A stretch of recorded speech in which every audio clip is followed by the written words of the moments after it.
Chances of winning, the chances of existence of something, ये चीज़ आ जाती है इसमें। अब थोड़ा बहुत तो आप सबको प्रॉपर्टी के बारे में मालूम ही होगा। नमक नहीं करवाना। अच्छा, थोड़ी सी मेरी गुजारिश है कि जो सा है ना, जो नया मेंबर आता है वो खुद को म्यूट कर ले, ताकि जो डिस्टर्बेंस है वो क्रिएट ना हो। डेफिनेटली पीछे शोर होता है, हर घर, हम सब घर पे बैठे हुए हैं, वो टाइम भी ऐसा है कि हम घर पे ही बैठ सकते हैं इस टाइम। तो मैं आप सबको मौका दूंगा, आपके जो क्वेश्चंस होंगे उस पर हम बात कर सकते हैं। लेकिन सबसे पहले मैं थोड़ा सा कुछ चीज़ों को डिस्कस कर लूँ। जैसे कि प्रॉपर्टी पे अगर हम आए तो सबसे पहले सेट्स आप लोग जानते हैं क्या होते हैं, ठीक है? इसके बारे में हम फर्स्ट ईयर की बुक, अच्छा मैं थोड़ा सा और भी रिवाइज कर दूँ जो नए स्टूडेंट्स आए हैं उनके लिए, कि हम अभी फर्स्ट ईयर की बुक को लेकर चल रहे हैं, एफएससी की फर्स्ट ईयर की बुक को, और उसका चैप्टर नंबर 7 पे हम पहुंच चुके थे। हमने वन बाय वन चैप्टर को रीड किया है, कोशिश की है कि पेज बाय पेज भी रीड करें, कुछ चीज़ें हमने स्किप की हैं। अब हम चैप्टर 7 पे जैसे ही आए हैं तो प्रॉपर्टी का सेक्शन आया, तो मैंने ये प्लान किया कि हम आज जो सा है ना, जितना पॉसिबल होता है उस प्रॉपर्टी को कवर करेंगे। तो इसलिए फिर जो सा जो थोड़ी एडवांस बुक है उसको मैं यहाँ पे आपके सामने शेयर कर रहा हूँ, जो शेर मोहम्मद चौधरी की है। अब प्रॉपर्टी में सबसे पहले हम जो सा जब सेट्स आ चुके हैं इसके अंदर, अगर मैं इस बुक को एक्सप्लोर करते जाऊँ, फिर सबसेट क्या होता है फिर हम सभी जानते हैं। प्रॉपर सबसेट है या इम्प्रॉपर सबसेट है, ये वेन डायग्राम, इसके बारे में भी हमें थोड़ा बहुत आइडिया है। जिसको नहीं है वो थोड़ा पढ़ सकता है। ऑपरेशन ऑफ सेट, यूनियन है, इंटरसेक्शन है। तो अभी इस चैप्टर के स्टार्ट में इस चीज़ों को बेसिक तरीके से लेके चल रहा है कि कुछ चीज़ें डिफाइन करवा रहा है, सेट्स को डिफाइन कर रहा है और उन ऑपरेशंस को डिफाइन हो रहा है। अच्छा, अब नेक्स्ट थोड़ा सा आगे चलें तो हमारे पास जो मेन टॉपिक स्टार्ट होगा इसमें प्रॉपर्टी के लिए, सबसे पहले ये बात करेगा सैंपल स्पेस की, या रैंडम एक्सपेरिमेंट। रैंडम एक्सपेरिमेंट क्या बात है कि ऐसा एक्सपेरिमेंट जिसके आउटपुट के बारे में आप मुझे या सामने वाले को किसी को पता ना हो कि क्या आउटकम आ सकती है। जैसे कि अगर हम, हाँ, आउटकम की पॉसिबिलिटीज पता हो सकती हैं कि क्या पॉसिबिलिटीज हो सकती हैं, लेकिन एग्जैक्टली ये मालूम नहीं होगा एग्जैक्टली आंसर आना क्या है। जैसे कि अगर हम कॉइन को टॉस करते हैं, उसके दो आउटपुट्स हैं, हमें मालूम है या तो हेड आएगा या टेल आएगा, ठीक है? लेकिन एग्जैक्टली आना क्या है, जब आप एक कॉइन को टॉस कर देते हैं, जब कॉइन हाथ से निकल जाता है, नीचे जब गिरेगा, तो कोई ये दावा नहीं कर सकता कि इस पे हेड ही आएगा। दावा नहीं है, चांसेस हैं कि हेड आ सकता है और या टेल आ सकता है। तो ऐसा एक्सपेरिमेंट जिसके बारे में, यानी कि चीज़ें अनबाइस्ड हो, बाइस ना हो, तो रैंडम एक्सपेरिमेंट जो आएगा, थोड़ा सा इसको आप और देख सकते हैं। फिर कुछ, क्योंकि हमने तैयारी इस हिसाब से करनी कि हमें देखना है कि हमसे कुछ कैसे बन सकते हैं। डेफिनेटली वो आपसे नहीं पूछेगा रैंडम एक्सपेरिमेंट क्या होता है, कुछ डिफाइन करने की बात नहीं होगी ना, ये बात होगी सैंपल स्पेस डिफाइन करें। अब सैंपल स्पेस है क्या? सैंपल स्पेस किसी एक्सपेरिमेंट्स के ऑल पॉसिबल आउटकम्स है। जैसे कि मैंने कॉइन की बात की, कॉइन को आप टॉस करते हैं तो उसकी दो पॉसिबिलिटीज हैं, हेड आएगा या टेल आएगा। तो एक कॉइन को टॉस करने में जो आउटपुट हैं उसके हेड और टेल है, तो इसकी सैंपल स्पेस में दो पॉसिबिलिटी, यानी कि सैंपल स्पेस क्या बनेगा, हेड या टेल, ठीक है? इसमें दो ही पॉसिबिलिटीज हैं। इस तरह आपके पास एक डाई है, उसके अंदर से है 6 पॉसिबिलिटीज होती हैं कि या 1 आ सकता है, 2 आ सकता है, 3 4 5 या 6। जब आप उसको थ्रो करते हैं तो आपके पास ऑल पॉसिबल आउटकम्स क्या होंगे, वो 1 से लेकर 6 तक नंबर्स हैं। तो वो आपका एक सेट बन जाता है जिसमें 1 से 6 नंबर्स हैं। वो सेट क्या कहलाएगा, आपका सैंपल स्पेस कहलाएगा। इस तरह से सैंपल स्पेस में और आप डिफरेंट, या आप कोई कार्ड वाली गेम खेल रहे हैं, प्लेइंग कार्ड वाली, तो आपको मालूम है उसके अंदर 52 कार्ड्स होते हैं। तो आप एक कार्ड ड्रॉ करने हैं, तो एक कार्ड या उसकी 52 कार्ड्स हैं, तो आपने एक कार्ड ड्रॉ करना है, तो उसके ऑल पॉसिबल आउटकम्स कितने हैं? 52 ही हैं, ठीक है? 52 कार्ड में से कोई एक आ सकता है। पर जब आप एक एक्सपेरिमेंट को रिपीट करते हैं, जैसे कि मैं आपने बात मैंने की थी कॉइन की, एक कॉइन है, जो आप दो कॉइन लेके चल रहे हैं, तो फिर डेफिनेटली उसके जो आउटपुट्स हैं वो फिर चेंज हो जाएंगे। जैसे कि आपने एक कॉइन एक हाथ में रखा, दूसरा कॉइन दूसरे हाथ में रखा और दोनों को थ्रो किया, तो हो सकता है कि दोनों पे हेड आ जाए, एक पे हेड एक पे टेल, एक पे टेल एक पे हेड, या दोनों पे टेल आ जाए। तो ये पॉसिबिलिटीज हैं, ठीक है? तो उस पॉसिबिलिटीज को हम सेट की फॉर्म में लिख दें तो हमारा सैंपल स्पेस बनती है। यानी कि जो भी आप एक्सपेरिमेंट कर रहे हैं उसके ऑल पॉसिबल आउटकम। इसी तरह अगर आप जैसे लूडो खेलते हैं तो उसमें आप कभी कभार एक छिक्के से खेल रहे होते हैं, एक डाई से खेल रहे होते हैं, या दो डाई से खेल रहे होते हैं, दो से खेल रहे हैं, तो क्या पॉसिबिलिटीज हो सकती हैं। ठीक है, लेकिन कुछ लोग ऐसे होते हैं जो थ्रो करने से पहले कहते हैं यहाँ से ये डबल सिक्स आएगा, वो आ भी जाता है कई बार, लेकिन इसका मतलब ये नहीं है कि वो हर बार जो बोलेगा वही होगा, कभी कभार तुक्का लग जाता है। तो जो सा है, अब उसमें देखना है कि अगर आपके दो डाइस हैं तो उसकी आउटपुट्स क्या होंगी, कि दोनों पे वन आ जाए, एक पे वन फिक्स कर दें, दूसरे को वरी करते रहे वन से सिक्स, फिर पहले एक पे टू फिक्स कर दें और सेकंड वाले को वन से लेकर सिक्स तक उसकी पॉसिबिलिटीज को वेरी करते रहें, तो आपके पास 36 जो से है ना आउटपुट बनती है। इसका एक फार्मूला है कि आप किस तरह से टोटल नंबर ऑफ आउटपुट्स जो है ना काउंट कर सकते हैं। अगर मैं बात करूं कॉइन की, तो कॉइन के केस में जो सा है उसमें ये होगा कि आपके पास टोटल, अगर एक कॉइन है तो दो पॉसिबिलिटीज हैं। ठीक है, अगर आप तो अगर आपको कॉइन दो हैं तो उसके अंदर टोटल पॉसिबिलिटीज क्या होंगी, 2 पावर 2। ठीक है, ये एक कॉइन के लिए आपके पास टू है, दो कॉइन के लिए 2 पावर 2 है, और थ्री कॉइन्स के लिए जो पॉसिबल आउटपुट्स हैं या सैंपल स्पेस में जो नंबर ऑफ आउटपुट्स होंगी वो 2 की पावर 3 हो जाएंगी। फोर कॉइन्स के लिए 2 पावर 4। तो इन जनरल ये फॉर्मूला बनता है 2 पावर n। ये टू बेसिकली कहाँ से आया है, ये टू जॉनसन है किसी एक एक्सपेरिमेंट में एक पॉइंट की जो पॉसिबिलिटीज हैं वो है। और यहाँ पे जो पावर n है, ये n जो है नंबर ऑफ एक्सपेरिमेंट्स या नंबर ऑफ जो है समझ लें कि आपने जितने पॉइंट्स चूज किए हैं वो हैं। इस तरह आपके पास डाई, एक डाई के लिए आउटपुट 6 हैं, दो डाइस के लिए आउटपुट 6 पावर 2 होगी, थ्री डाइस के लिए आउटपुट जो से है ना आपके पास 6 पावर 3 बनेगी। तो इन जनरल आपके पास 6 पावर n बनती है। ठीक है, इस तरह से आप पास ये जो है फार्मूला ड्राइव हो जाते हैं, जिससे आप आइडिया लगा सकते हैं कि टोटल आउटपुट्स कितने होंगे या सैंपल स्पेस में नंबर ऑफ एलिमेंट्स कितने होंगे, क्वाइन के केस में, डाई के केस में, या किसी और। जैसे कि आप बात कर रहे हैं कार्ड्स की, तो 52 कार्ड्स हैं।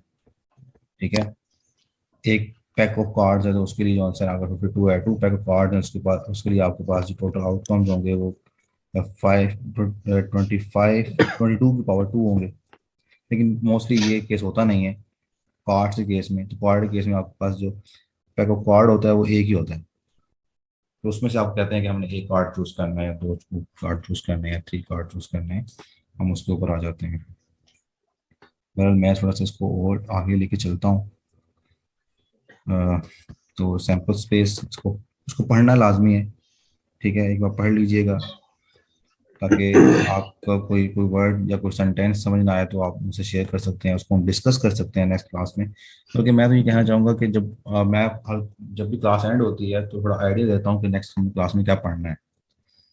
तो आप कोशिश करें कि वो टॉपिक पढ़ के आएँ, उसमें से क्वेश्चंस आपके दिमाग में हों ऑलरेडी, और आप वो पूछें। क्लास स्टार्ट होने से पहले पूछ लें, जैसे स्टार्ट हुई है तब तब पूछ लें, ताकि एक डिस्कशन वाला जो सा है ना, समझ लिया कि सेटअप हमारा होना चाहिए। ये ना हो कि सिर्फ मैं बोलता रहूँ और आप सुनते रहें, और हो सकता है कि मैं बहुत सी चीज़ें स्किप कर जाऊं जो आप लोगों ने समझनी हो, या जो बात इंपॉर्टेंट हो वो मेरे तरफ से स्किप हो जाए। तो आप इतने एक्टिव होने चाहिए कि आप उस बात को जो स्किप हुई है उस पर क्वेश्चन करें। ठीक है, इवेंट इवेंट क्या है, इवेंट जो सा है ये कोई आपके जो सैंपल स्पेस का सबसेट होगा। सिंपल अल्फाज में बात की जाए, an event is an individual outcome और any number of outcomes, sample points, sample space के sample point for random experiment और ट्रायल। ठीक है, inside terminology any subset of sample space of of the experiment, यानी कि sample space का कोई भी सबसेट। जैसे कि मैं कहूँ कि हमने एक डाई को थ्रो कर रहे हैं तो हमें मालूम है 6 आउटपुट्स हैं उसकी, लेकिन मैं इंटरेस्टेड हूँ इवन नंबर्स में। तो मैं क्या करूँगा, उस सैंपल स्पेस में से जो 2 4 6 है वो अलग करके अपना एक इवेंट बना लूंगा। जैसे कि आपने कभी, आप लूडो खेल रहे हैं, किसी की गोटी मारनी है, तो आप कहते हैं कि भाई अगर टू आ जाएगा तो ये गोटी इसकी जोन सी है ना, ये इसको मैं मार सकता हूँ। तो उसके लिए फिर आप इंटरेस्टेड क्या होते हैं टू में, या अगर आपके पास ऐसी सिचुएशन बन रही है कि अगर टू आ जाए, फोर आ जाए या सिक्स आ जाए, तो आप किसी को जो सा है ना, किसी की गोटी मार सकते हैं, और या फिर जो सा है ना ये कर सकते हैं कि अपनी गोटी को भुगा सकते हैं, वैसे ही आप में सारों ने लूडो खेली होगी, मैं थोड़ा सिंपल अल्फाज यूज कर रहा हूँ। तो इस तरह की चीजें हैं। तो इवेंट क्या होगा, इवेंट जो है आपकी सैंपल स्पेस का सबसेट होगा सिंपल अल्फाज में। ठीक है। और जहाँ पे वही फॉर्मूलों की बात की है जो मैंने यहाँ डिस्कस की है वो आप पढ़ सकते हैं। फिर mutually exclusive event, two events A and B of a single experiment are said to be mutually exclusive और डिसजॉइंट। अब अगर लफ्ज डिसजॉइंट का है तो बड़े आराम से आप समझ जाएंगे कि क्या बात हो रही है। म्यूचुअली एक्सक्लूसिव क्या है कि डिसजॉइंट सेट है, उनमें कॉमन कुछ नहीं है। If and only if they can not both occur at the same time, यानी कि कोई ऐसा इवेंट जो सेम टाइम पे ऑकर ना हो। जैसे कि मैं कहूँ कि एक इवेंट है जिसमें इवन नंबर्स में इंटरेस्टेड हो, एक इवेंट है जिसमें ऑड नंबर में इंटरेस्टेड हो, तो इन दोनों में कुछ कॉमन नहीं है, तो ये म्यूचुअली एक्सक्लूसिव इवेंट है। ठीक है। यानी कि उनका जो है ना इंटरसेक्शन पाई आएगा। ठीक है कि थोड़ा सा इसको पढ़ेंगे तो एग्जाम्पल के साथ भी इसको डिटेल से एक्सप्लेन किया हुआ है। म्यूचुअली एक्सक्लूसिव इवेंट जो है ना, फिर आपके पास एग्जॉस्टिव इवेंट्स हैं। Events are said to be collectively exhaustive when the union of mutually exclusive events is the entire sample space, यानी कि यूँ समझ लें कि पार्टीशनिंग है एक किस्म की। एग्जॉस्टिव इवेंट्स क्या है, वो पार्टीशनिंग है। सेट की पार्टीशनिंग क्या होती है कि आप डिसजॉइंट सबसेट ले लेते हैं किसी यूनिवर्सल सेट की, और इस तरह से होते हैं कि आप उनका यूनियन लें तो ओवरऑल आपका यूनिवर्सल सेट बन जाता है। उसको पार्टीशनिंग भी बोलते हैं। तो लेकिन जो है प्रॉपर्टी की जुबान में जो है ना एग्जॉस्टिव इवेंट्स हैं।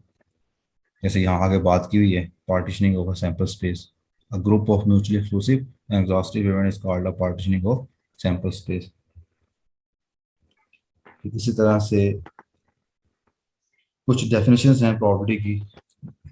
तो इसमें दो से तीन तरह की डेफिनेशन दी हुई हैं, लेकिन कुछ एक्सियम्स हैं कि कोई भी इवेंट है, जो भी ऐसी कोई साइट जिसमें आप इंटरेस्टेड हैं, उसकी प्रॉपर्टी हमेशा 0 और 1 के दरमियान होगी। कभी प्रॉपर्टी 1 से बड़ी नहीं हो सकती और ना ही 0 से छोटी हो सकती है, तो 0 और 1 के दरमियान रहेगी। और जो आपका सैंपल स्पेस है उसकी प्रॉपर्टी हमेशा 1 होगी, इंटायर इवेंट की जो प्रॉपर्टी है। और इस तरह से अगर आपके पास दो इवेंट हैं जो कि म्यूचुअली एक्सक्लूसिव हैं, क्या है, यहाँ बात लिखी हुई है म्यूचुअली एक्सक्लूसिव की, यानी कि डिसजॉइंट है, तो उनकी जो प्रॉपर्टी है ए यूनियन बी की प्रॉपर्टी है, वो उसमें फॉर्मूला दे दिया है, property of A union B is equal to property of A plus property of B. लेकिन अगर म्यूचुअली एक्सक्लूसिव नहीं है, ठीक है, तो उस केस में फिर फॉर्मूला क्या होगा। ओवरलैप। जब ओवरलैपिंग करेंगे तो उसमें कुछ ना कुछ कॉमन आ जाएगा ना। तो उस केस में ये होता है कि आपका जो फॉर्मूला है थोड़ा इस तरह से बन जाएगा कि property of A union B is equal to property of A plus property of B, आप माइनस करेंगे property of A intersection B अगर उनके लिए कुछ कॉमन है। ये फॉर्मूला आगे जाके जो सा है फर्दर एक्सप्लेन भी करेगा कि हाँ इसको कहाँ यूज़ करना है। लेकिन जब इवेंट ए और बी म्यूचुअली एक्सक्लूसिव नहीं है, तो फिर फॉर्मूला ये है, अगर म्यूचुअली एक्सक्लूसिव है तो इसमें आपकी डेफिनेटली ये जो इंटरसेक्शन है वो 5 आ जाएगा, तो प्रॉपर्टी उसकी 0 हो जाएगी। तो ये टर्म बाय डिफॉल्ट यानी कि जब म्यूचुअली एक्सक्लूसिव होंगे तो ये टर्म 0 हो जाएगी, खत्म हो जाएगी। ये चीज़ें सुनने में बहुत बेसिक हैं, ठीक है, इतनी मुश्किल नहीं है, लेकिन हम कभी कभार इसको पढ़ते नहीं है, चीज़ों को रिवाइज नहीं करते, तो जब क्वेश्चन सामने आता है तो ये दिमाग में भी नहीं आते। जब एक बार आप क्वेश्चन कर लेंगे, इसको पढ़ लेंगे 2-3 घंटे लगाकर या एक दिन लगाकर, आप एक पूरा दिन दे दें लेट्स सपोज प्रॉपर्टी को, तो आपने बहुत सारे क्वेश्चंस कर लिए होंगे, आपके दिमाग में घूमेंगे। जब आप एग्जाम के वक्त बैठे होंगे तो आपको एटलीस्ट ये श्योरिटी होगी कि आप अपने आप को कह रहे होंगे कि मैंने प्रॉपर्टी के क्वेश्चन अटैम्प्ट किए हैं, अगर आ जाएगा तो मैं कर लूँगा। अगर आपने उसको देखा ही नहीं है ना, तो आप फिर डर रहे होते हैं। एक माइंड में जो सा है एक डर बैठ जाता है कि बस प्रॉपर्टी से क्वेश्चन लाया होगा, मैंने उसको देखा नहीं है। जैसे मैं अपनी बात करूँ, जब मैं एग्जाम में बैठा हुआ था लास्ट जो एग्जाम हुआ है, मैंने फंक्शनल को नहीं देखा और मेरे दिमाग में ये था कि फंक्शनल से कोई क्वेश्चन ना आए, अगर वहाँ से क्वेश्चन आ गया तो मैं कर नहीं सकता। एक डर था। लेकिन जरूरी नहीं है कि जो क्वेश्चन आएगा उतना टफ होगा कि मैं कर ही नहीं सकता, हो सकता है आसान हो। तो अपने एक्सपीरियंस यहाँ पे आपके साथ में शेयर करते जा रहा हूँ, साथ साथ आप इसको देखते जाएंगे। तो ये डेफिनेशन दी हुई है प्रॉपर्टी ऑफ ए, एम और एन की फॉर्म में number of sample points in A event जिसमें आप interested event and divide by number of sample points in sample space. और इसका इन शॉर्ट आप फॉर्मूला क्या लिखते हैं, N of A is equal to N of S. तो मैं मोस्टली अब जो सा है फॉर्मूला इसी फॉर्म में यूज करूंगा, property of A is equal to number of sample points in event A divide by number of sample points in sample space. ठीक है, तो हम ये वाला फॉर्मूला यूज करेंगे। तो इसमें हम नेक्स्ट चलते हैं। तो वही बात हो रही है कि प्रॉपर्टी या तो जीरो से बड़ी होगी या जीरो होगी, और उनके अभी भी हमें मालूम है कि वो वन से बड़ी भी नहीं हो सकती। ठीक है, तो यहाँ पे वही जो थर्ड एग्जाम थी उसको अप्रूव किया हुआ है डिसजॉइंट यानी कि नॉन म्यूचुअली एक्सक्लूसिव इवेंट्स के लिए। सब्जेक्टिव और यानी कि एक और प्रॉपर्टी की डेफिनेशन यहाँ पे आ चुकी है, लेकिन हम एक को ही लेके चलेंगे, कोई इशू नहीं है। एग्जाम्पल्स हैं, अब यहाँ पे एग्जाम्पल आ गई है अफेयर कॉइन। अफेयर कॉइन से मुराद है कि ऐसा कॉइन है कि उसमें कुछ ऐसी किसी किसी ने जो से ना गड़बड़ नहीं की हुई कि अगर हम जब उसको जो से थ्रो करें तो हमेशा हेड ही आए। ठीक है, अक्सर हम भी ऐसा कर देते हैं लोग कि कॉइन के हम साथ खुद उसको करते टेढ़ा। थे। हाँ, आप भी करते रहे होंगे जब मैच खेलते हैं या कभी इस तरह की गेम हो रही है, तो कॉइन को इस तरह से कुछ टेढ़ा कर देना, यहाँ कहीं से जॉनसन है उसको बैंड कर देना, ताकि जब थ्रो करें तो हमेशा एक ही पॉसिबिलिटी आए या मोस्टली लूडो वो की आए। ठीक है, लूडो की मोस्टली गेम में भी ऐसा होता है। हाँ कर लेते हैं, लेकिन इसलिए हम बात कर रहे हैं बिल्कुल। कि मैं सपोज कर रहा हूँ कि आप लोग भी फेयर हैं, मैं भी फेयर हूँ, यानी कि मैं ईमानदार लोगों के साथ खेल रहा हूँ। ठीक है, a fair coin is toss three times, लेकिन कितनी बार आपने थ्रो किया, इसको थ्री टाइम्स थ्रो किया। What is the probability that at least one head fair, एक एड लाजमी आए। तो लफ्ज एटलीस्ट का मायने आपको पता होना चाहिए, एट मोस्ट का पता होना चाहिए। इसका कम से मतलब क्या कम। है? ठीक है, एटलीस्ट वन यानी कम से कम एक तो हो, एक से ज़्यादा भी चलेंगे।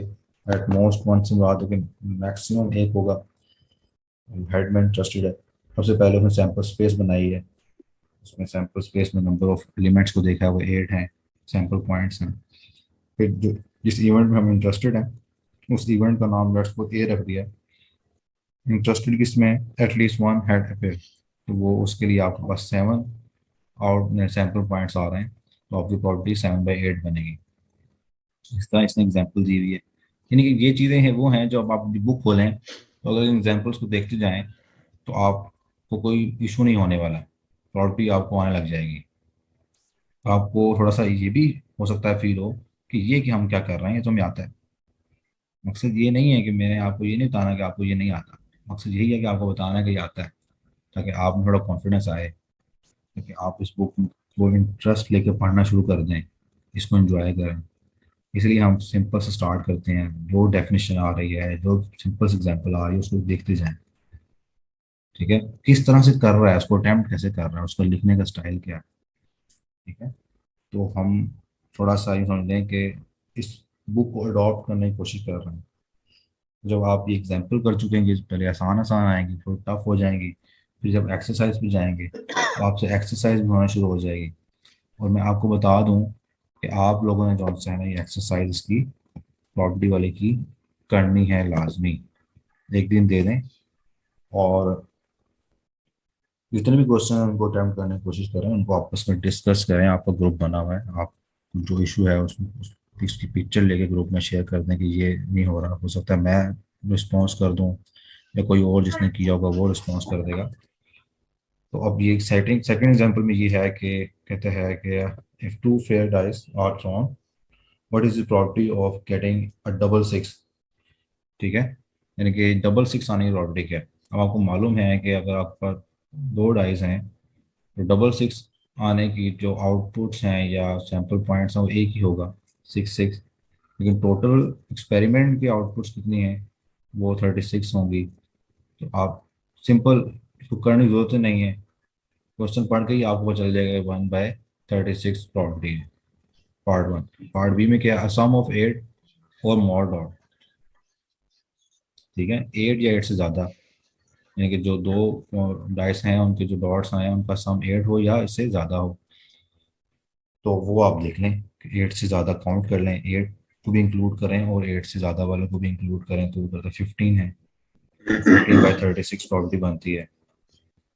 6 white balls and 4 black balls which are indistinguishable apart from color are placed in a bag. If 6 balls are taken from the bag, find the probability of there being 3 white and 3 black. अब इसको थोड़ा देखें, समझने की कोशिश करें कि क्या कह रहा है। एक बैग है, उसके अंदर कितनी बॉल्स हैं, 6 जौन सी हैं वाइट बॉल्स हैं। तो इसके लिए तरीका ये होता है, जब आप उसको अटेम्प्ट करते हैं, जब आप क्वेश्चन पढ़ रहे हो ना, पीपीएससी का भी स्टेटमेंट पढ़नी शुरू कर दी है, तो आप क्या करें, जो पिन पॉइंट्स हैं लिखना शुरू कर दें। पिन पॉइंट्स में क्या है कि उसने पहले क्या बोला है, ब्लैक बॉल्स बोलेंगे, वो है 6। अगर मैं ठीक हूँ तो देख लेता हूँ। हाँ, वाइट बॉल जो सी हैं वो 6 हैं और 4 ब्लैक बॉल्स हैं। तो मैं इसको थोड़ा सा एडिट कर लेता हूँ। एडिट कैसे करेंगे हम,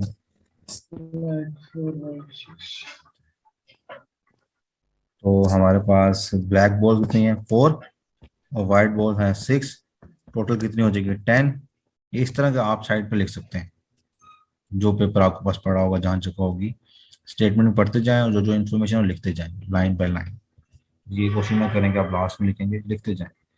फिर नेक्स्ट क्या पढ़ते हैं हम, इसमें क्या लिखा हुआ है, क्या कहता है कि जो उसने ये बता दिया है कि जो सा है वो कलर्स के लिहाज से उनमें जो सा है कोई डिफरेंस नहीं है खास। ठीक है, यानी कि आप ये कहेंगे कि अगर 2 वाइट बॉल हैं तो उन 2 वाइट, जब वाइट बॉल्स में जो सी हैं जो 6 हैं उनमें कोई खास डिफरेंस नहीं, वो एक जैसी हैं सारी। ठीक है, अब अपने ड्रॉ कितनी बॉल करनी है, if 6 balls are taken from the bag, bag में से 6 बॉल्स लेनी है, तो आप आपने सेलेक्ट कितनी करनी है, आपने सेलेक्ट करनी है, आपने एस लिख दें या आपने चूज चूज कितनी करनी है वो लिख दें, वो आपने कितनी करनी है 6। ठीक है, लेकिन अब उसमें आगे वो इंटरेस्टेड किस में, कि 6 balls तो हैं लेकिन किस पैटर्न से होनी चाहिए, वो इंटरेस्टेड है। Find the probability of their being 3 white and 3 black, यानी कि 3 वाइट हो और 3 जो सी हैं वो ब्लैक बॉल्स हो। सबसे पहले तो आपने देखना है कि 10 बॉल्स में से 6 बॉल्स सेलेक्ट करने की पॉसिबिलिटीज कितनी, टोटल पॉसिबिलिटीज कितनी है। तो वो आपके पास 10C6, 10C6 ये आपकी सैंपल स्पेस बनेगी, जो कितनी आ रही है 210 आ रही है। ठीक है, अब कहते हैं आपने इवेंट ले लिया, let A represent the event that 3 white and 3 black balls are taken, then the number of outcome that correspond to the event A is this, यानी कि यहाँ पे 6C3 जो लिखा हुआ है, ये जो है आपने 3 बॉल लेनी है, वाइट वाइट टोटल है 6, तो 6 में से 3 जो आपने चूज करनी है उसकी पॉसिबिलिटीज बनेगी वो 6 कॉम्बिनेशन 3। इसी तरह से आपने बाकी 3 बॉल्स हैं वो वाइट में से आएंगी या ब्लैक में से आएंगी, तो वो 4C3। अब दोनों को आपने मल्टीप्लाई करना है। अब यहाँ पे ये चीज़ बड़ी इंपॉर्टेंट है, कहीं आप देखेंगे कि चीज़ें मल्टीप्लाई हो रही होंगी, वो कहीं ऐड हो रही होंगी, तो इसके बारे में कोई बताए, एक्सप्लेन करेगा कि हम यहाँ मल्टीप्लाई क्यों कर रहे हैं।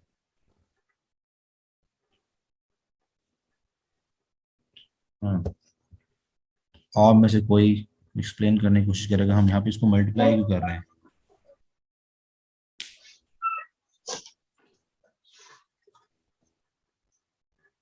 सर ये डिपेंडेंट और इंडिपेंडेंट वाला नहीं नहीं, ऐसा कोई चक्कर है नहीं सर, है, यानी कि डिपेंडेंट होता कोई जी और। सर।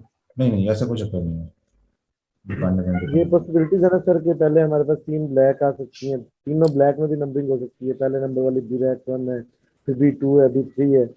इसी हम्म तरीके से जो हमारे पास वाइट वाली है उसमें भी तीन बॉल्स हैं, W1 W2 W3। हम्म तो ये भी पॉसिबिलिटी है कि वो W वाली पहले नंबर पे आ जाए, हम्म और ब्लैक वाली दूसरे नंबर पे आ जाए। हम्म तो इसलिए उसके टोटल जो आउटकम्स निकलेंगे हम्म। वो ब्लैक वाली मल्टीप्लाई बाय वाइट वाली वो आ जाएगी। अच्छा, इसमें जो सा अभी एक मैं आपको हिंट दे देता हूँ, समझ लें कि एक तुक्का समझ लें, जो हमने तुक्का तो नहीं कहेंगे इसको, क्या कहेंगे इसको, कि रटा सिस्टम समझ लें। कि जब आपके पास जहाँ बात कर रहे हैं ना, बीइंग 3 वाइड एंड 3 ब्लैक, जब वर्ड एंड का आ जाएगा ना, ए एंड डी वाला एंड, कि आपने मल्टीप्लाई। थ्री थ्री जौन सी है ना, आपने वाइड ले लिए एंड 3 ब्लैक, तो एंड का वर्ड आ रहा है, तो आप वो 3 जो वाइड के लिए और 3 ब्लैक के लिए जो पॉसिबिलिटीज बनती है उनको आपस में मल्टीप्लाई करना है। ठीक है। अगर वर्ड जी आता सर, ये और मैं का, ओ आर यही का। कहना चाह जी। मैं यही कहना चाह रहा था कि इसमें दो तरह के इवेंट्स होते हैं। एक होता है कि आपने सेम टाइम पे दोनों इवेंट्स कैरी हम्म करने हैं। हम्म एक होता है कि आपने एक इवेंट क्लोज होने के बाद हम्म दूसरा इवेंट स्टार्ट करना है। हम्म, तो जब ये एंड का साइन आता है, दैट मीन्स कि आपने एक ही सिनेरियो में दोनों दोनों। केसेस को हैंडल करना है, तो तब हम्म मल्टीप्लाई करते होते हैं, अदरवाइज हम ऐड करते होते हैं। ऐसे ही है। ऐसे ही अगर मैं ये कहूँ कि मैंने थ्री थ्री बॉल्स चूज करनी थी इन 10 बॉल्स में से, और मैं मेरी जो है ना ख्वाहिश ये है कि ये वो तीन जोन सी है, या तीनों की तीनों या तो वाइट हो या ब्लैक हो। तो अब ये दो कंडीशन मैंने दे दी है। ठीक है, मैं दो चीज़ों में इंटरेस्टेड हूँ, या तो तीनों की तीनों वाइट आ जाएं, या फिर तीनों की तीनों ब्लैक आ जाएं। तो आप फिर इस केस में आप जो है मल्टीप्लाई नहीं करेंगे, ऐड करेंगे, क्योंकि हमने 3 बॉल सेलेक्ट करनी थी और हम बात कर रहे हैं या तीनों वाइट हों या तीनों ब्लैक हों। अब इस केस में हमने जो है सेलेक्ट ही 6 करनी है टोटल। 6 में से 3 जो सी हैं वाइट में से आ गई हैं, और नेक्स्ट 3 जो सी है ना वो ब्लैक में से आएंगी। इसमें एक ब्लैक। डेफिनेशन होगी इस बुक में कंपाउंड इवेंट की ना, कंपाउंड इवेंट। लेट्स मैं आपसे एक क्वेश्चन कर लेता हूँ कि मेरे एक हाथ में एक कॉइन है और एक हाथ में डाई है, मैं दोनों को थ्रो करता हूँ एट अ टाइम। ठीक है, तो ऑल पॉसिबिलिटीज कितनी बनेगी, कितने पॉसिबल आउटकम्स बनेंगे? कॉइन के दो।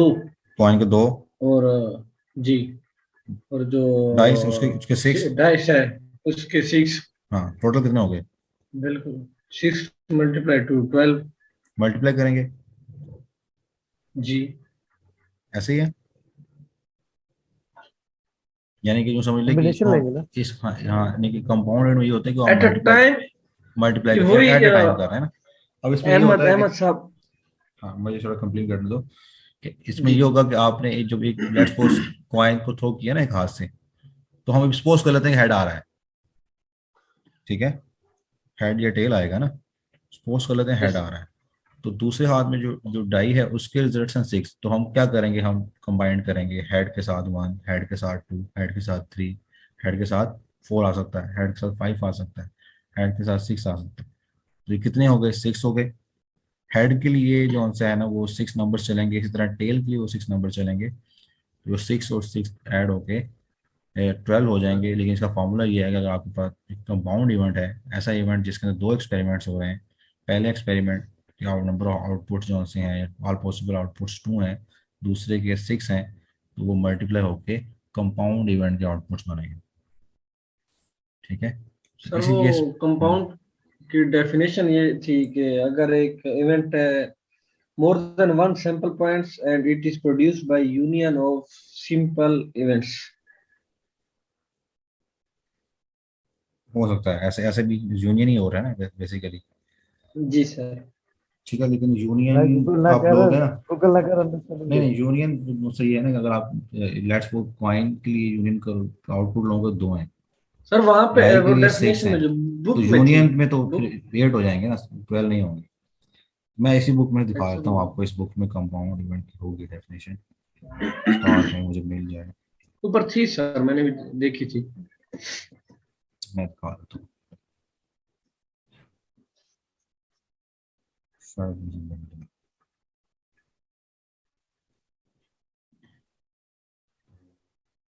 देख लेते हैं।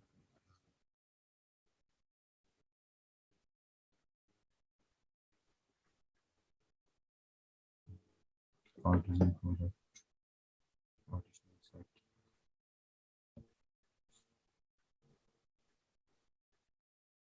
शायद मेरे पास ये जो वर्जन है कि ज़्यादा पुराना है बुक का, सर ऊपर इसमें नहीं चले, है। आप ऊपर चले गए हैं सर।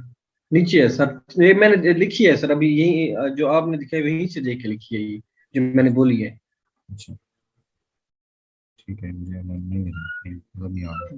जी सर, लेकिन मेरा जहाँ तक ख्याल है जो अहमद साहब बात कर रहे हैं ना, हाँ वो ठीक कर रहे हैं, बात तो उनकी ठीक है, अ, लेकिन अब मुझे चीज को समझना है, ठीक है, सिचुएशन को देख के। अभी तो यहाँ पे अब हम नेक्स्ट जी सर। एग्जांपल्स पे चलते हैं, वहाँ थोड़ा वो क्लियर हो जाएगा, हम जब डिफरेंट एग्जांपल्स करेंगे तो हमें चीज़ें क्लियर होती जाएंगी जी सर।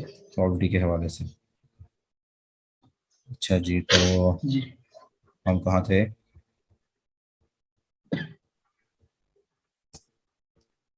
अच्छा, बाकी जो पार्टिसिपेंट हैं उनका कोई इशू हो, उनको बात समझ ना आ रही हो, उन्हें क्वेश्चन करना हो, तो वो कर सकता है। जब इस सिचुएशन की बात हो रही है, जैसे कि आमिर की बात आ रही है, बिलाल की आ जाती है, एक और भाई साहब है, नवीद साहब थे, अहमद साहब थे, तो बाकी पार्टिसिपेंट भी हैं, वो भी अपनी कंट्रीब्यूशन दें। इश्यूज हैं तो डिस्कस कर सकते हैं। अच्छा, ये यहाँ पर आगे निकल गया, चाहता हूँ मैं एग्जाम्पल 2 कर रहा था ना। हाँ, 6.7 की थी हमने। ये तो यहाँ कंप्लीट पर हो गई ना। लॉज अब ऑफ प्रोबेबिलिटी आते हैं। अब 6.8 में कहता है employer wish to hire 3 people from a group of 15 applicants, 8 men, 7 women, all of whom are equally qualified to fill the position. If he selects the three at random, what is the probability that all three will be men? मजे नहीं हो गए आमिर?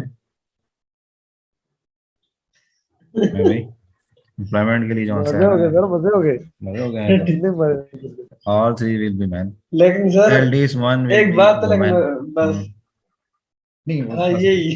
ठीक है। Second क्या है कि at least one will be a woman, कि जो है एक में है कि इसमें इंटरेस्टेड है कि तीनों के तीनों मैन हो, तो आप जो है ना, जब अब आपको मालूम है कि आपके पास टोटल मैन 8 है, सिलेक्ट आप 3 कर रहे हैं, तो तीनों के तीनों आपने मैन लेने हैं, तो आप 8 C 3 करके आपने जो है ना, जो आपका इवेंट है उसकी आउटपुट निकाल सकते हैं।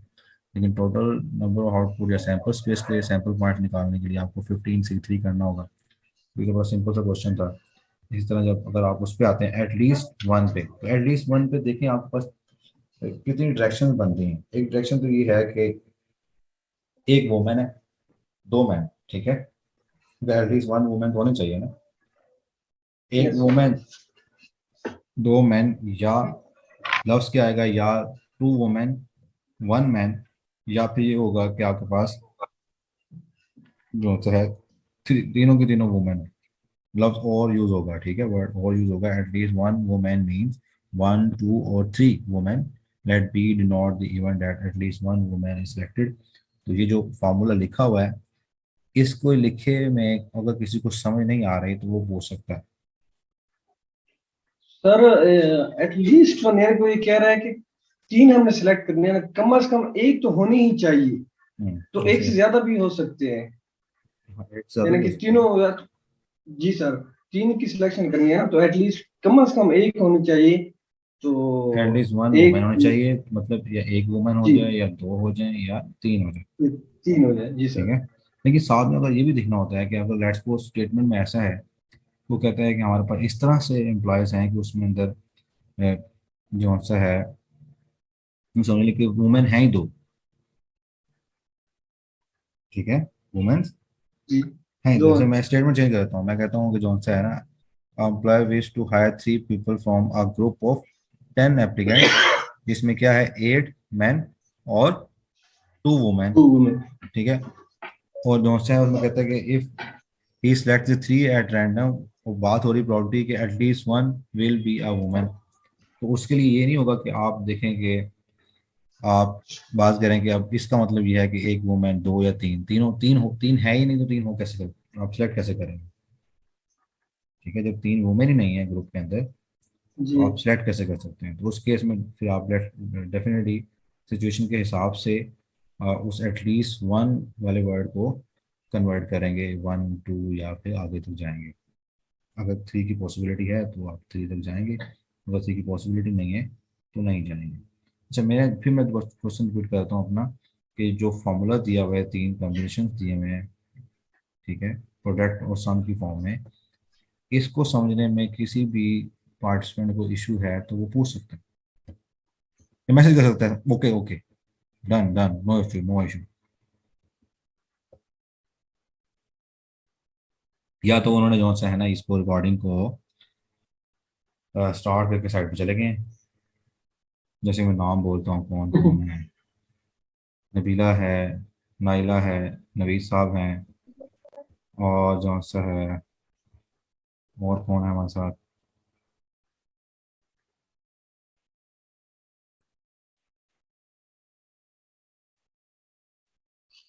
हम्म, इसको ये डिस्कनेक्ट हो गया था। और एक मज़े की बात आपको मैं बता दूं कि जो अभी पिछले आधे घंटे में या पौने घंटे हमने जो किया है वो रिकॉर्ड नहीं हुआ। पता नहीं पर कोई नहीं, जो अब नहीं है उनके लिए चले अल्लाह हाँ। खैर हाँ, वो रिकॉर्ड नहीं करेगा। हुआ। हम ये बुक भी डिस्कस देखेंगे, हम्म। तो जो ये होगा वो अभी अभी डिस्कस मेरा करेंगे सेक्शन खत्म इंशाल्लाह नहीं बाद हुआ, में। मैं अभी आपको समझा रहा हूँ, टाइम है मेरा अभी आधा घंटा पड़ा हुआ। ठीक है, जी तो इस तरह की बातें लास्ट में। तो जी इंटरनेट का थोड़ा इशू चल रहा जी। है, पता नहीं क्यों आज। अच्छा ठीक है, अच्छा अब नेक्स्ट जोन से है ना, फिर इसी लॉस को लेके कुछ एग्जांपल है, इनको देखें, वो करें। ये स्टेटमेंट को समझने में, इनको अटेम्प्ट करने में जो इश्यूज हैं वो आप डिस्कस करें। ये वो स्टेज नहीं है जहाँ पे आप कहें ठीक है हम इसको याद कर लेंगे, रटा लगा लेंगे, स्किप कर देते हैं। स्किप करने का फायदा नहीं है। सपोज आप कहीं जो सा है ना पढ़ा रहे हैं और आपने आपको पढ़ाने के लिए स्टेटिस्टिक दे दी गई है। अब किसी बच्चे ने है क्वेश्चन कर दिया, मैडम या सर ये एग्जाम्पल 6.20 समझा दें, और आपको ना आती हो, बड़े इशू हो जाएंगे। सिर्फ समझाना है नहीं है, उनको एक्सप्लेन करना है, करके दिखाने के इसका आंसर ऐसे से निकलेगा। वो एक्सप्लेन करना है कि कैसे आया है कैसे नहीं आया। बहुत से अजीब अजीब से क्वेश्चन आते हैं स्टूडेंट्स की तरफ से। तो आप ये भी समझ लें कि आप इस तैयारी में अपनी प्रिपरेशन भी कर रहे हैं, सिर्फ टेस्ट के हवाले से नहीं, कि अगर आपने कोई लेक्चर डिलीवर करना है उसके हवाले से भी।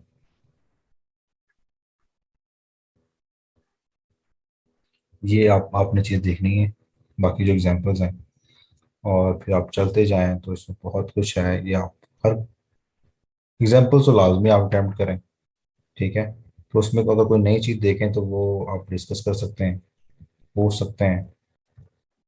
तो ग्रुप में मैंने कभी कोई रिस्ट्रिक्शन नहीं लगाया कि सिर्फ एडमिन अलाउड है मैसेज करने के लिए, किसी को रेस्ट्रिक्ट कर दिया। आप किसी भी टाइम क्वेश्चन कर सकते हैं। तो क्वेश्चन जब आता है ग्रुप के अंदर तो उसका मतलब ये नहीं होता कि सिर्फ जो है ना या टीचर जो हम सर हमारे हैं या एडमिन है उन्होंने ही रिस्पॉन्स देना है। बाकी जितने भी मेंबर्स हैं वो सबसे क्वेश्चन किया जाता है, उनमें से कोई भी रिस्पॉन्स कर सकते हैं। अगर ये चीज़ें हैं तो हमने करना है। और ये जो इसने यहाँ पे एक जो चार्ट सा बनाया हुआ है, आपको ये भी बनाना आना चाहिए, उसको समझना आना चाहिए। जब आप एग्जाम्पल करेंगे तो आपको चीज़ समझ आएगी, नहीं आएंगी तो मैं एक्सप्लेन भी कर दूंगा।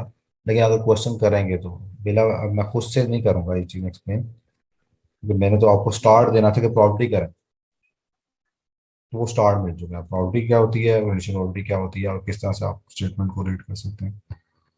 फिर अब क्वेश्चन आ गए हैं। फिर ये एक्सरसाइज है, एक्सरसाइज कोशिश करेंगे हर क्वेश्चन अटैम्प्ट करें। ठीक है, तो ये आपका प्रॉपर्टी कंप्लीट हो जाएगी। अब अगर आप इसको एक दो दिन लगा के कर लेते हैं, एक्सरसाइज का हर क्वेश्चन, इस एक्सरसाइज का हर क्वेश्चन कर लेते हैं, तो अगर ईमानदारी से करते हैं तो मैं आपको बता दूं, आप अगर कहीं कह देना कोई प्रॉपर्टी पढ़ानी है, आपको कोई मसला नहीं होगा। अच्छा, इसमें जो सर फर्क एक और चीज़ है, लड़के तो बहुत अच्छे से इसको समझते हैं, ये फीमेल को कुछ पता नहीं होता कार्ड्स के बारे में, कार्ड्स की क्लासिफिकेशन के बारे में। कार्ड्स को किस तरह से हम, कार्ड हैं क्या, कितने होते हैं, उनकी उनकी कलर टाइप क्या है, और उनकी जो सी है बाकी टाइप्स क्या हैं। तो मैं थोड़ा एक्सप्लेन कर देता हूँ कार्ड के बारे में, एक चार्ट सा बना देता हूँ।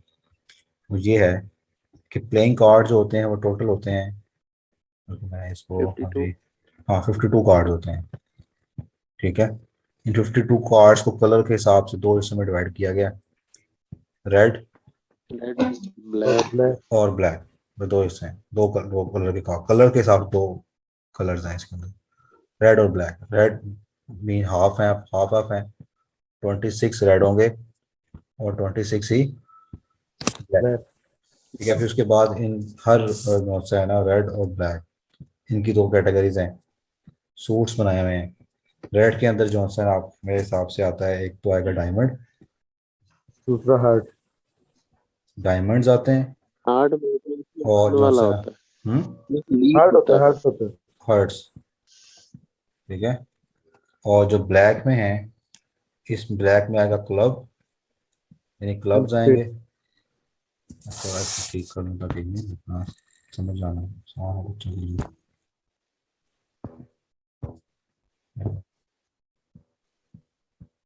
क्लब्स, और ये जो से आपके पास पेड़। स्पेड्स में से हैं, याद जाएंगे।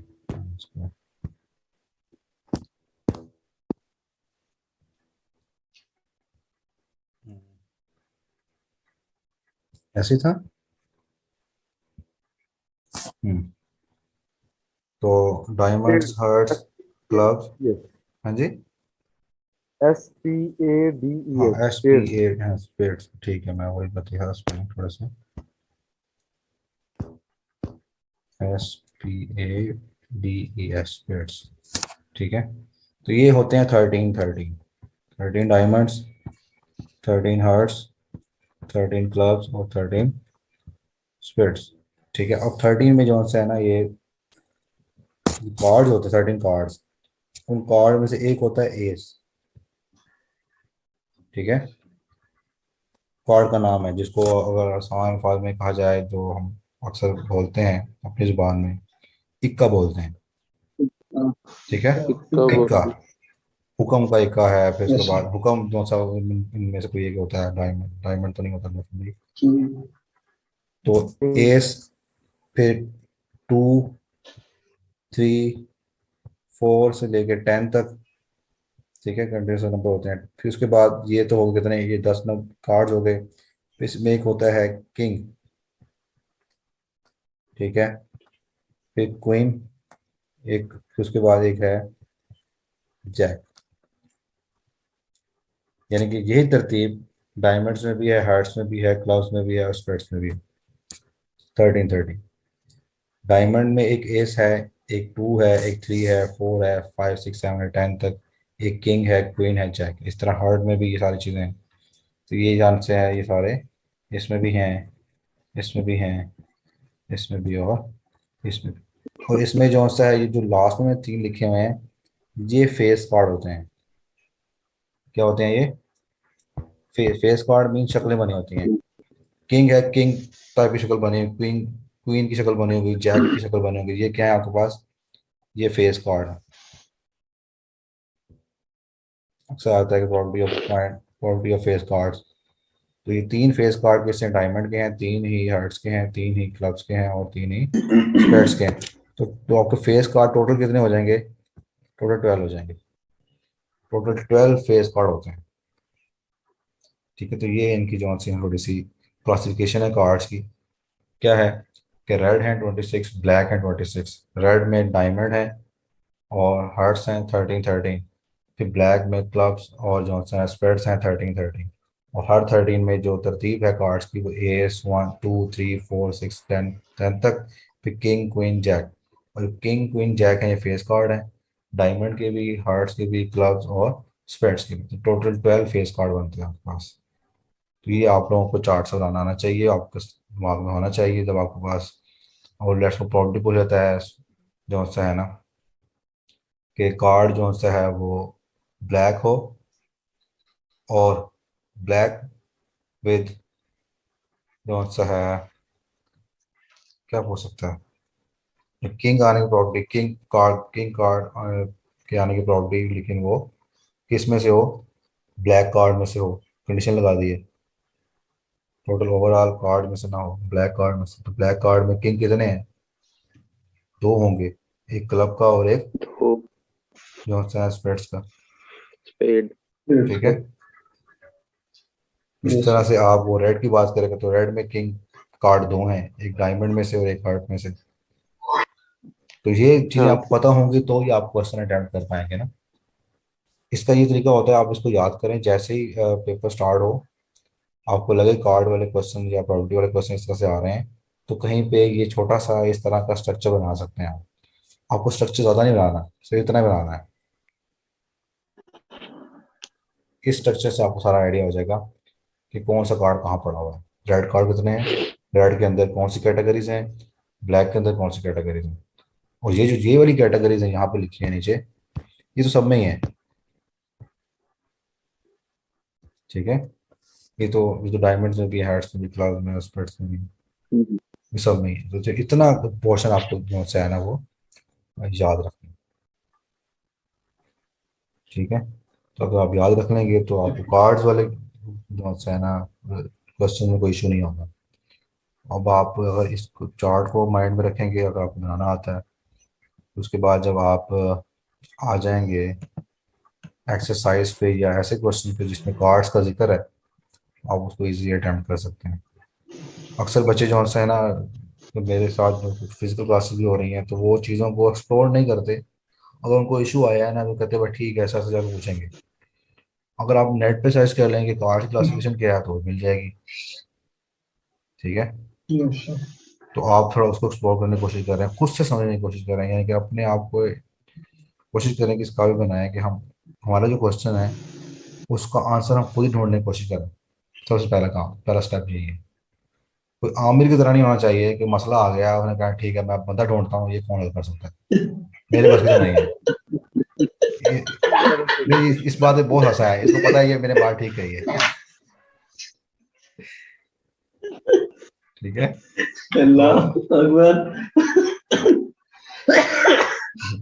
सर बंदा ढूंढना नहीं था, ढूंढना नहीं पड़ता था, मुझे पता होता था। हाँ वही ना, इसको पता होता कि भाई ये वाला काम ये बंदा करेगा, तो इसने बंदे चुन के हाँ रखे हुए थे कि जी, इस ये काम के वाला लिए। बंदा ये काम।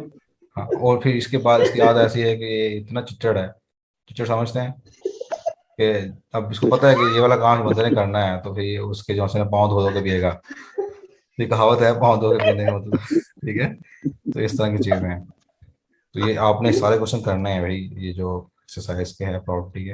अब इसे प्रॉपर्टी करें, आगे ना जाएं। इसमें फिर रैंडम है, डिस्क्रीट प्रॉपर्टी डिस्ट्रीब्यूशन है, बायनॉमियल डिस्ट्रीब्यूशन है, वो हम बाद में आएंगे डिस्ट्रीब्यूशन पे। अभी प्रॉपर्टी। अब मैं थोड़ा सा ना वापस आ जाता हूँ अपनी वो फर्स्ट ईयर की बुक पे, जहाँ से हमने ये प्रॉपर्टी, क्योंकि मैंने यहाँ से तो नहीं इसको पढ़ाया। इसका मतलब जब हम प्रॉपर्टी कर लिया तो ये हमारा चैप्टर 7 जो सा है फर्स्ट ईयर का, ये कंप्लीट हो चुका है। इसको भी देखना चाहे देख सकते हैं, लेकिन इसमें काफ़ी हद तक आसान चीज़ें होंगी, बेसिक लेवल की होंगी, ठीक है। इसमें कुछ थ्योरम है, उनको स्टूडेंट पढ़ लें। मल्टीप्लिकेशन ऑफ प्रॉपर्टीज आ गई है, ये भी आप देख सकते हैं। इसमें जो अब चैप्टर 8 है, मैथमेटिकल इंडक्शन है, बायनॉमियल थ्योरम। तो सिर्फ बायनॉमियल थ्योरम से रिलेटेड भी क्वेश्चन आ सकते हैं आपकी यूपीएससी में। जैसे कहाँ कहाँ से आ सकते हैं, मैं आपको थोड़ा सा वो सेक्शन, पर्टिकुलर सेक्शन बता देता हूँ कि वो जो आ सकते हैं, जो मैंने ऑब्जर्व भी किए हैं। इसको आप पढ़ने की हद तक पढ़ सकते हैं, रीड कर सकते हैं, ये कोई इतना खास चीज़ें नहीं है। लेकिन हाँ, थोड़ा सा टर्म का पता होना चाहिए कि अगर आप बायनॉमियल थ्योरम कर रहे हैं ना, बायनॉमियल थ्योरम है या सीरीज है, अगर आपने कोई पर्टिकुलर वेरिएबल की पावर है कोई, उसका कोफिशिएंट फाइंड करना है, तो उसका क्या फार्मूला होगा, कौन से टर्म में वो कोफिशिएंट आएगा, तो वो ये चीज़ें आपको निकालनी आनी चाहिए, खासतौर बायनॉमियल थ्योरम में। तो बायनॉमियल थ्योरम वाला सेक्शन आपने 8.4 को पढ़ना है। इसकी हर वर्ड को समझने की कोशिश करनी है। जो एक्सप्रेशन, जनरल एक्सप्रेशन दिया हुआ है, इसको समझना है। ये टर्म इसने आठ टर्म दी होगी, R+1 टर्म दी होगी। कभी पर वो डायरेक्ट पूछता है कि ये वाली टर्म निकाल कर दिखाएं, ये टर्म होती क्या है, इसका इस एक्सप्रेशन की ये वाली टर्म क्या होगी, ठीक है। इस तरह के क्वेश्चन आ जाते हैं। और क्या आ जाता है, जैसे कि ये सर इसमें एवेल्युएट मेरे 9। ख्याल से ज्यादा इम्पोर्टेंट बात जी सर, इसमें मेरे ख्याल से वहां जाके ज्यादा इम्पोर्टेंट होगा जहाँ पावर आपकी फ्रैक्शन में या नेगेटिव में आती है। हाँ, ऐसे ही वो है, वो सीरीज की लास्ट फॉर्म में है। एक्सरसाइज से पहले वाला पोर्शन। अब देखिए मैं बेसिकली इस टर्म फार्मूला याद कर लेना तो जी उससे जी। आसान है, क्योंकि ज्यादातर क्वेश्चन हम्म, टर्म फार्मूले के हाँ, वो टर्म बनते हैं। फार्मूला आपको पता होना चाहिए। जैसे कि यहाँ पे आप एग्जांपल हाँ, 3 टर्म देखें, फार्मूला सबसे जैसे बेसिक। यहाँ बात कर रहे थे, find the specific term in the expression this, क्या term, the term involving x⁵। ठीक है, अगर आपको फार्मूला पता है तो आप डायरेक्ट निकाल सकते हैं। The fifth term, the sixth term from the end, last से, the coefficient of term involving x⁻⁻1। ये आपको चीज़ें पता होनी चाहिए किस तरह से करनी है। जैसे ये क्वेश्चन है 9.9 पावर 5, इससे बड़े इशू हो जाते हैं लोगों को। अक्सर एक एक क्वेश्चन मैंने बहुत सा एक बार क्लास पूछा था, क्या मैं अपने आप सामने देता हूँ कि लेट्स सपोज ये है कि एक नंबर है 2.0 1 3 बड़ा मुश्किल है। और 1 3 रिपीट होते जा रहा है। नहीं, इसको अगर आप शॉर्ट फॉर्म में लिखें तो हम ऐसे लिखते होते हैं, और ऐसे ऐसे ही है ना, यस सर, बार लगा देते हैं ऊपर। बार लगाते लगाते हैं। 2.131313 रिपीट होते जा रहा है और ये चलता जा रहा है इनफाइनाइट टाइम, इसके 2 टर्म रिपीट हो रहे हैं। अब मैं चाहता हूँ कि इस एक्सप्रेशन को, इस टर्म को, ये डॉट वाली जो टर्म है, नंबर है, इसको रैशनल नंबर में कन्वर्ट करना। कैसे करेंगे रैशनल? वो तो 2 + 13/99। हाँ, तो इसका जो सिंपल फार्मूला है ना, जो वही है कि आपको पॉइंट से पहले वाला तो एज इट इज आ जाएगा ना, 2 प्लस, अब कितनी टर्म रिपीट हो रही हैं? 2 टर्म, यानी कि 2 टर्म 13 है, तो उसको डिवाइड किससे Yes, sir. करेंगे? 2 बार 9 से। Nice sir. ठीक है, इसको आप फिर जो है एलसीएम लेके 99, और ये आपके पास 198 प्लस, ऐसे ही होता है ना, 13, जी सर। और ये हो जाएगा आपके पास 211, 211 जी ये इसका आंसर। अगर इस तरह आपके पास दिया हुआ है 5.142 बार लगाई हुई, तो इसको कैसे कन्वर्ट करेंगे? 3 टाइम।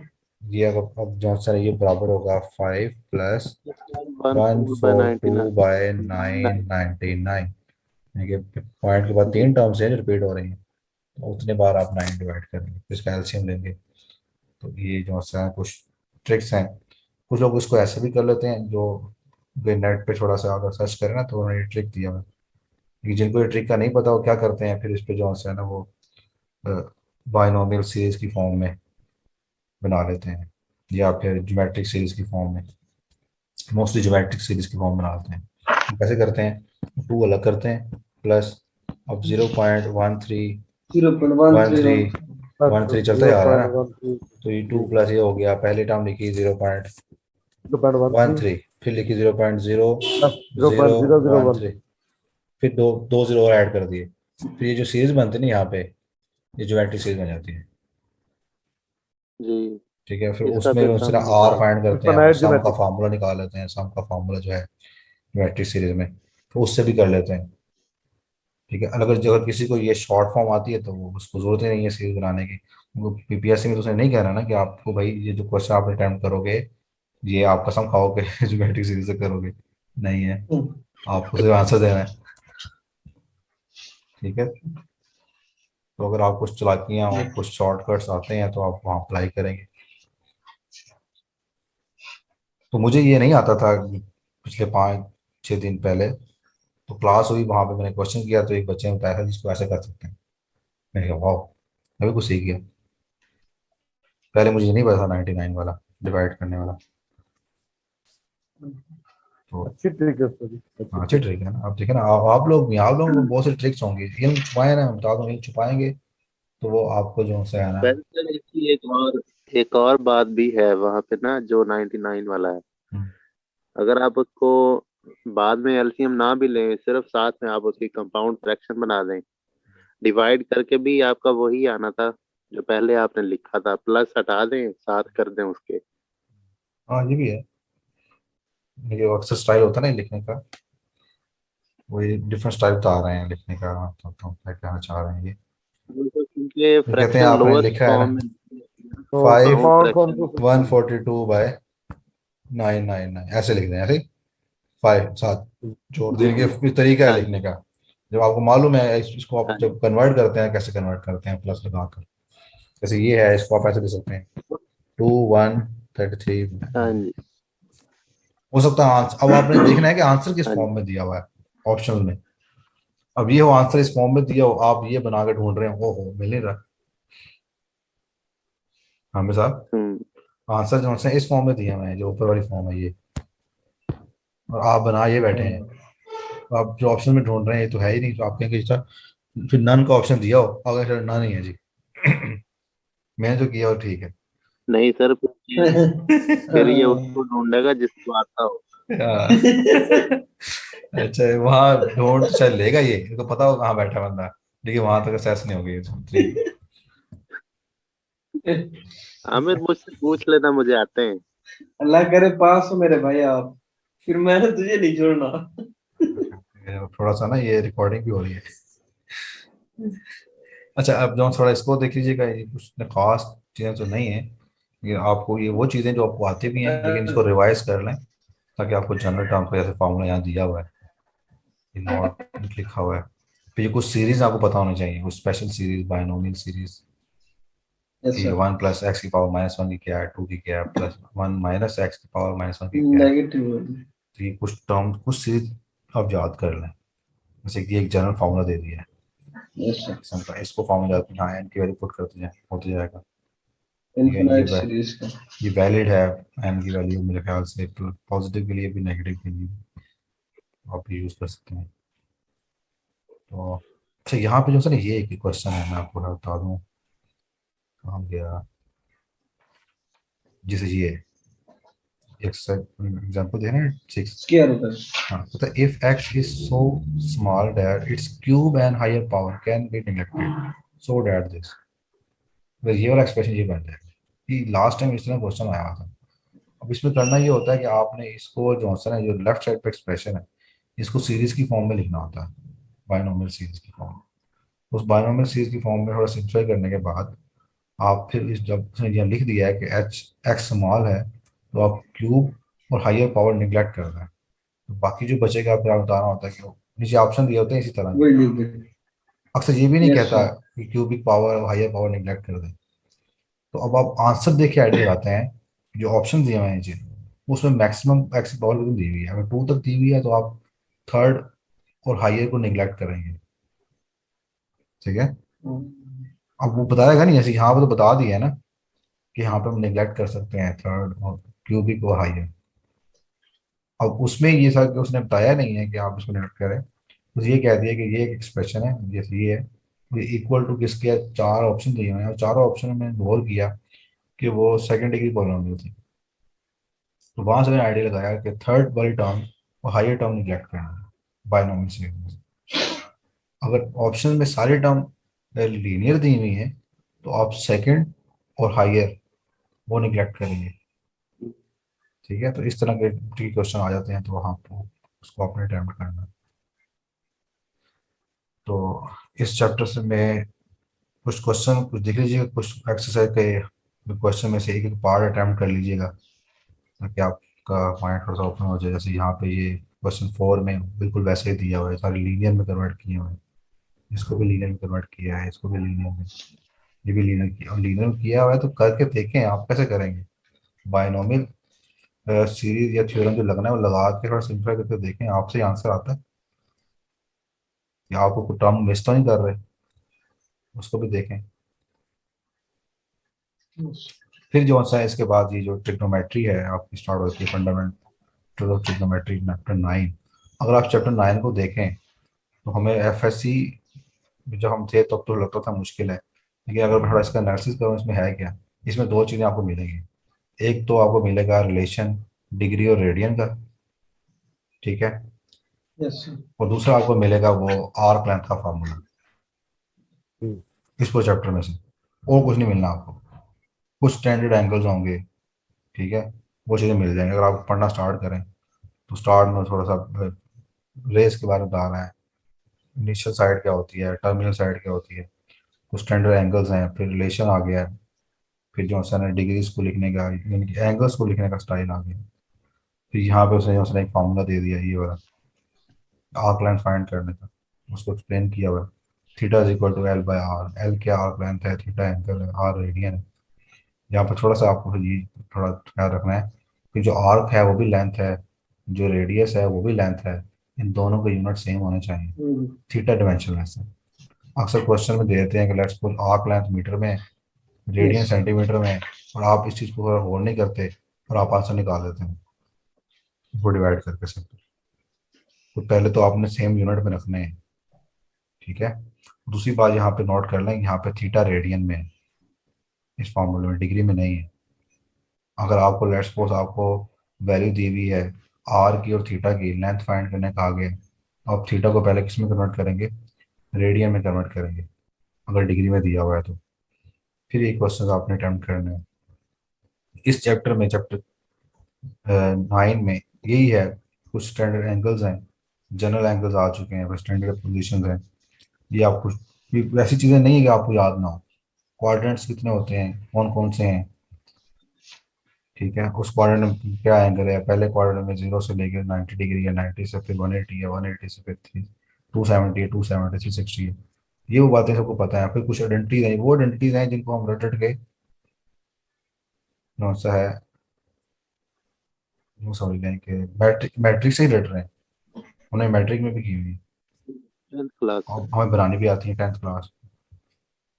तो फिर जो है ना, फिर आपको यही पता है कि साइंस क्या है, ट्रिग्नोमेट्रिक फंक्शन किस क्वाड्रेंट में कौन सा साइन है, ठीक है ना। वो आपने एक बार की टर्म याद की हुई है, इसमें ऑल है, इसमें साइन वाले पॉजिटिव होते हैं, ठीक है, इसमें टेन है, इसमें कॉस वाले ऐड हैं। Sugar to coffee. हाँ, बस इस तरह की चीज़ें आपने कुछ ना कुछ याद करके रखी हुई हैं। बस ये वो चैप्टर जिसको आप सिर्फ देखेंगे, वो देख के गुजरते जाएंगे। Yes, sir. मैंने तो इसमें 3 लेक्चर लगा दिए ना आपको फर्स्ट ईयर में। अगर आप अच्छी नीयत से बैठ जाएं, फर्स्ट ईयर की बुक उठा लें, तो आप 4 घंटे में बुक कंप्लीट कर सकते हैं बड़े आराम से। तो 4 घंटे फिर आप जो है ना, हमें साथ मोबाइल यूज़ ना करें, ठीक है। नहीं सर, फिर आप ये ना हो कि उस 4 घंटे में 2 घंटे आप खाना खाना चले गए,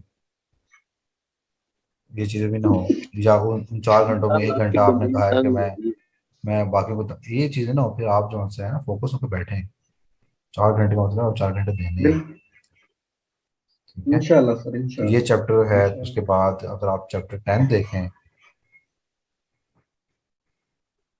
कुछ कुछ आपको लगे ना आपको कि ये चीज़ें कैसे होनी है, तो एक एक क्वेश्चन अटेम्प्ट कर लें, हाथ से लिखें, आपको थोड़ा सा थोड़ा इशू।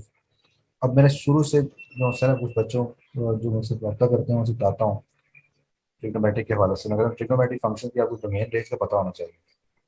फिलहाल तो ये ट्रिग्नोमेट्रिक रेंडरीज हैं, ठीक है। ये इसमें लॉ ऑफ कोसाइन आ चुका है, डिस्टेंस फार्मूला है, ये फंडामेंटल लॉ ऑफ ट्रिग्नोमेट्री, ये पता होना चाहिए। ये fundamental law of trigonometry statement पता होना चाहिए आपको। इसी एक लॉ से बाकी सारे लॉ बन जाते हैं। डबल एंगल फार्मूला बेसिस से बनता है, हाफ एंगल फार्मूला बेसिस से निकालते हैं हम, साइन के लिए भी, कॉस के लिए भी, टैन के लिए भी। इसी एक फार्मूले में चीज़ों को आपने क्या करना है, एडजस्ट करना है। आप सारे फार्मूले बना लेते हैं। तो मेरे हिसाब से आप फार्मूले याद ना करें, आपको वो कुछ स्टेप्स में बनाने आना चाहिए। मैं अपने हर लेक्चर में ये वाली बात रिपीट कर देता हूँ कि आप सारे फार्मूले याद नहीं कर सकते, आपको कुछ स्टेप्स में जो फार्मूले आपके पास हैं वो बनाने आने चाहिए, ताकि आप क्विकली वहाँ पर 2-3 स्टेप्स में वो फार्मूला ड्राइव करें, यूज़ करें। अगर आपको लगता है कि आसान है, आप याद कर सकते हैं तो याद करें, लेकिन फार्मूले बहुत सारे हैं। अगर आपको अपने स्ट्रेंथ का पता होगा, अगर आपको लगता है कि मैं ज़्यादा फार्मूले याद करने की कोशिश करूंगा या करूंगी तो मिक्स हो जाएंगे मुझसे। अगर आपको लगता है कि हमारे साथ में ऐसा इशू है, तो आप वो ज़्यादा याद ना करें, आप बनाने की कोशिश करें कि बनेंगे कैसे, फिर वो मिक्स नहीं होंगे। रिडक्शन फॉर फंडामेंटल लॉ, कुछ रिडक्शन वही आ गई हैं कि जो डिफरेंट लॉस में बनाने हैं। इसमें फिर जॉनसन है, ये टेबल बड़ा इंपॉर्टेंट है, आपको पता होना चाहिए, ठीक है। जब आप कन्वर्ट करते हैं साइन पाई/2 minus theta is equal to cos theta होता है। इस तरह से जो है ये बाकी चीज़ें हैं। यहाँ पर कुछ जो है ना इक्वालिटीज के इशू हैं इस बुक में। आपका जो अ, मैंने ग्रुप में भी शेयर की होगी बुक, जो पहले यूज़ कर रहा था, उसमें ये इशूज नहीं है, थोड़ी आगे पीछे हो रहे हैं। तो ये आपको सारे पता होना चाहिए रिलेशंस। फर्स्ट क्वाड्रेंट में क्या थीटा माइनस एक्स। अब इसमें ये चीज़ होती है कि अगर आपके पास साइन है ना, साइन है और पाई/2 आ जाता है, तो या पाई/2 का मल्टीपल आता है, तो आप साइन से कोस में चले जाते हैं ना। यस इस सर। ठीक है, अगर पाई/2 का ओल्ड मल्टीपल हो, ठीक है, पाई/2 का और ओल्ड मल्टीपल मल्टीपल हो होगा तो तो फिर साइन वो कॉस साइन से में, कोस में। कॉस साइन अगर में। Yes sir. इवन, अगर आपके पास इवन मल्टीपल है तो फिर वो साइन से साइन में ही रहेगा। फिर ये देखना जी होता है कि जी। वो साइन, उसका साइन क्या चेंज होगा, पॉजिटिव नेगेटिव कब होगा, वो फिर उसको आपका उसको इस क्वाड्रेंट से, इस टेबल से आइडिया होगा। ये आपने प्रैक्टिस करनी है, थोड़ा याद करने की कोशिश करनी है, ताकि आपको ये ना हो कि क्वेश्चन आ जाए और आपको समझ ना आए कि भाई इसका एग्जैक्टली ट्रांसमिशन थी क्या, जब आपको ट्रांसमिशन याद नहीं होगी, प्लस की जगह माइनस लगा देंगे या माइनस या प्लस लगा देंगे। अच्छा जी, ठीक है। तो मीटिंग क्रिएट होती है मेरे ख्याल से 40 मिनट की ना, तो वो यस 40 मिनट के बाद वो खुद एंड हो जाती है। ये चीज़ें हो यस रही हैं हमारे साथ, अभी 10 मिनट तक एंड हो जाएगी। तो ये चैप्टर आप ये देखें, और मैं अब इसको जो सा है ना, इस बुक को ख़त्म करने वाला हूँ आज ही। को जो बाकी चैप्टर हैं वो आपने देखने हैं। अब इसके चैप्टर में आगे जाऊँ जो मैं स्किप करते जा रहा हूँ, ये वाला जो चैप्टर 11 है, ट्रिग्नोमेट्रिक फंक्शन है, देयर ग्राफ्स। फंक्शन से ग्राफ आ जाए, ग्राफ साइन का ग्राफ कैसे बनता है, फिर यही इसी चैप्टर में डोमेन रेंज की बात करेंगे। अच्छा इसको देखें, समझें, ट्रिग्नोमेट्रिक फंक्शन की डोमेन रेंज, उनके इनवर्स की डोमेन रेंज, फिर मेन चीज पीरियड ऑफ ट्रिग्नोमेट्रिक फंक्शन। ये आपको चीज़ें हेल्प करेंगी आपके चैप्टर 14 में, जब आप सोल्यूशन ऑफ ट्रिग्नोमेट्रिक पे आएंगे। कि साइन का पता होना चाहिए, साइन का पीरियड क्या है। साइन का पीरियड है 2 पाई, सिंपल साइन। कॉस का भी 2 पाई, टैन का पाई है। एंड कॉस ठीक है। यस लेकिन अगर आपके पास लेट्स सपोज ये आ जाता है कि साइन 2x का पीरियड क्या होगा। हम्म, Aamir, yes sir sine 2x का पीरियड क्या होगा। यस साइन x का 2 पीरियड तो पाई पाई, साइन x का 2 पाई यस है। सर साइन 2x का क्या होगा, पीरियड क्या होगा।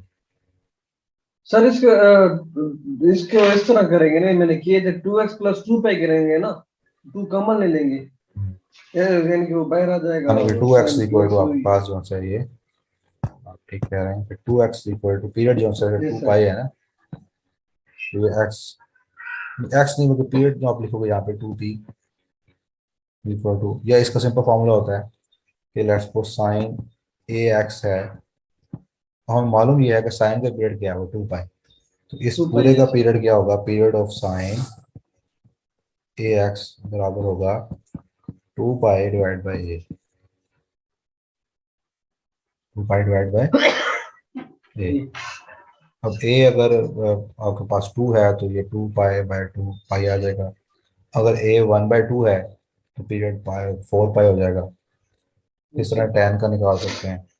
अगर अक्सर ये पूछा जाता है कि भाई अगर ये फंक्शन का एक्सप्रेशन दिया हुआ है, साइन एक्स इक्वेशन दी हुई है प्लस tan एक्स, इस एक्सप्रेशन का पीरियड क्या होगा। पहली बात तो देखना होगा कि इसका पीरियड बनता है भी है कि नहीं बनता है, ये पीरियोडिक है भी कि नहीं, ये एक्सप्रेशन। ये अगर मैं इसको फंक्शन बना लूँ, क्या ये फंक्शन पीरियोडिक है, पीरियोडिक है, पीरियड क्या है। अगर दो फंक्शन है ऐड हो रहे हैं, तो अगर इसका पीरियड हमें पता है 2 पाई है, इसका पाई है, इस पूरे एक्सप्रेशन में क्या बनेगा, इसे थोड़ी गूगल करें। ठीक है। या फिर आप कोई यस सर एडवांस बुक है वो होगी कैलकुलस की, थॉमस फिनी की, उसमें देखें। अब ये ना कहीं सर आप बता दें, मुझे नहीं मालूम, मुझे मालूम होती तो हो सकता है मैं एक्सप्लेन करता, लेकिन मैंने आपको डायरेक्शन दिया कि आप इस डायरेक्शन में सोच सकते हैं, क्वेश्चन आ सकता है। आप इसको एक्सप्लोर करें। फिर जब आप इसको एक्सप्लोर कर रहे होंगे तो आपको एक जनरल फार्मूला मिल जाएगा या एक जनरल एक्सप्रेशन मिल जाएगा, जिससे बता देगा कि अगर आपका ट्रिग्नोमेट्रिक फंक्शन एक ये है, एक ये है, ऐड हो रहे हैं, एक का पीरियड ये है, दूसरे का ये है, तो ऐड का पीरियड क्या बनेगा, फार्मूला मिल जाएगा आपको, एक स्टेटमेंट मिल जाएगी। पीरियड्स हैं, ग्राफ हैं, और डोमेन रेंज है। डोमेन रेंज यहाँ दी हुई है सबकी, सबको उसको देखें, और सिर्फ याद ना करें, आप क्वेश्चन करें कि ये क्यों है। ठीक है। यस सर अपने आप नोट्स है ना सेटिस्फाई करने की कोशिश करें कि ये इसकी डोमेन और रेंज एग्जैक्टली यही बनती है। ये फिर चीज़ें आपको ग्राफ पता होना चाहिए, किसका ग्राफ है, टेन का है, सीकेंट का है। टेन को तो नहीं डेफिनेटली, ये कोसिकेंट का होगा या सीकेंट का होगा। ठीक है। फिर ये नोट्स है ये application of trigonometry. Application of trigonometry में ये होगा कि ट्राइंगल दी होगी, उसका एरिया निकालना है, कोई साइड दी हुई है। ठीक है। बाकी साइड्स यस निकालनी है, एंगल दिया हुआ है, फिर इसमें लॉ ऑफ कोसाइन है, सोल्यूशन ऑफ ट्रिग्नोमेट्री आ गई है ना, triangle, solution of right triangle, उसके लिए फार्मूले अलग हैं, ऑब्लिक ट्रायंगल के अलग हैं। इस चैप्टर को आपने करना है लाजमी। ये चैप्टर हो सकता है यहाँ से क्वेश्चन ना आए, लेकिन ये चैप्टर आपको हेल्प करेगा आगे जाके। वो जो बीएससी में कैलकुलस की बुक है उसके अंदर एक एक चैप्टर है प्लेन्स के पे हवाले से ना, बाकी इन चीज़ों के उसमें हेल्प कर सकता है। इसको करें, इसको अंडरस्टैंड करें। ऑब्लिक ट्रायंगल है, इसको पढ़ना शुरू कर दें। एटलीस्ट आप ये तो कह सकते हैं ना कि मैंने फर्स्ट ईयर की सारी बुक पढ़ी हुई है, एक ग्लव्स पढ़ा हुआ है। ये फॉर्मूले हैं, लॉ ऑफ टेंजेंट्स है, लॉ ऑफ साइन है, लॉ ऑफ कोसाइन है, हाफ एंगल फार्मूलाज हैं। Yes. ठीक है, फिर ट्राइंगल का एरिया निकालने का फार्मूला है, फिर मेजरमेंट्स जिस साइड्स फाइंड करने का है, और उसकी जो है ना, ये सारी चीज़ें हैं। अब फिर जो है ना, ये circus connected with triangle, circum circle है, इनर सर्कल है, एक्स सर्कल है। ये सारे इन सर्कल्स का, इन सर्कल्स के रेडियस का, रेडियाई का फार्मूले हैं, फार्मूला को याद होने चाहिए। ये सर्कम सर्कल के रेडियस का फार्मूला दिया है, 3 एक्सप्रेशन दिए हैं, तीनों की एक हो सकता है। इनर सर्कल के रेडियस का फार्मूले का फार्मूला दिया हुआ है। इसमें जो डेल्टा है ये ट्राइंगल का एरिया है, डेफिनेटली आपको एरिया निकालना आना चाहिए। तो इन चीज़ों को समझें, ये चीज़ पढ़ने वाली हैं, इसको हम स्किप नहीं कर सकते। ये जो 13 इनवर्स ट्रिग्नोमेट्रिक फंक्शन है, इस इनवर्स ट्रिग्नोमेट्रिक फंक्शन में तो ग्राफ आ जाएंगे, उनकी डोमेन और रेंज आ जाएगी। आप इसको भी देख सकते हैं बड़े अच्छे से। यहाँ पे दिए हुए हैं, साइन के दिए हुए, इनवर्स की दी हुई है डोमेन और रेंज इनवर्स फंक्शन की। Yes, sir. आगे दिए हुए। ठीक है, ये आप कुछ सारी चीज़ें यहाँ से मिल जाएंगी, आप उसको याद कर लें, समझ लें, चीज़ें हो जाएंगी। अब जो आखिरी चैप्टर है सोल्यूशन ऑफ ट्रिग्नोमेट्री, इसमें से लाजमी क्वेश्चन आता होता है। लास्ट टाइम ये क्वेश्चन आया हुआ था, मैं आपको थोड़ा बता देता हूँ कि sine x plus cos x equal to 0, x की वैल्यू टाइम किन एक्स के लिए जो है ना ये इक्वेशन सेट सी होगी। Solution of trigonometric equation, trigonometric equation. अब आप उसको किस तरह सॉल्व करेंगे, ये कितना पॉइंट कैसे सॉल्व करेंगे इसको, क्या आता है दिमाग में। मुझसे नहीं हुआ था, मैं देख के परेशान हो गया था करना क्या। मैं ढूंढ रहा था एक्स की क्या वैल्यू, 0 डालूँ, नहीं 0 भी नहीं है, एंगल एंगल है ना, एंगल होगा 30 डालूँ, 90 है, 60 है, 180 है, लेकिन ऑप्शन में पता नहीं है, जी वैल्यू दी नहीं थी। ये इसके आंसर इस चैप्टर में दिया है, तो ये वाला चैप्टर बहुत इंपॉर्टेंट है, इसको आप देखें, इसमें इन चीज़ों की बात हुई है चैप्टर 14 में। Solution of general trigonometric equations, जैसे ये देखो, ये आ गई, इसका किया था, इसमें कन्वर्ट किया, tan x इक्वल टू -1, ये -1 है। फिर कहता है इसका सोल्यूशन ये है। यहाँ पे जो सा इसको मैं इस बुक को नहीं खोलता, यहाँ पे बड़े मिस्टेक्स हैं, अगर मैं ग्रुप में ये बुक शेयर किया तो इसको ना लीजिएगा, तो उसमें पाई मिस है और चीज़ें।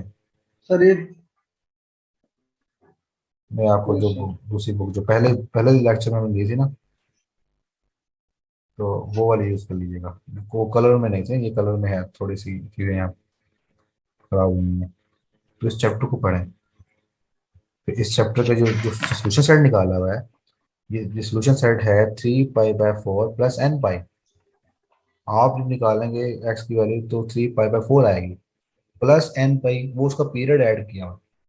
नेक्स्ट सोल्यूशन सेट क्या होता है, all possible solution, all possible solution. तो ऑल पॉसिबल सोल्यूशन यही बनते हैं ना कि, अच्छा भैया अब तो मेरे ख्याल से ये 1 मिनट से कम रह गया है मीटिंग खत्म होने में, ये वैसे भी चीज़ें खत्म हो चुकी हैं। तो ये चैप्टर आप करें, और अब आप कल आए तो आपको काफ़ी सारे क्वेश्चन होने चाहिए। मैंने पूरी बुक कंप्लीट कर दी है, यस सर। ठीक है, ये सारे सुन रहे हैं ना, ये आपको क्वेश्चन होने चाहिए। अगर आप क्वेश्चन नहीं करेंगे तो कोई इंशाल्लाह फायदा कोई नहीं है। क्वेश्चंस करें, ठीक है, कल डिस्कस करें। क्वेश्चंस का सेक्शन रख लीजिए सर। क्वेश्चन भी होंगे, लेकिन अब डेफिनेटली 2 घंटे में सिर्फ क्वेश्चन तो नहीं हो सकते ना। मैं स्टार्ट में कुछ दे क्वेश्चन, जब क्वेश्चन का सेक्शन तभी होता है जब आपके पास बिल्कुल। क्वेश्चन आएंगे, जब आएंगे ही नहीं तो फिर मैं फिर उसमें क्या करूंगा, खामोशी से हम Yes. यहाँ देखते रहेंगे दूसरे को।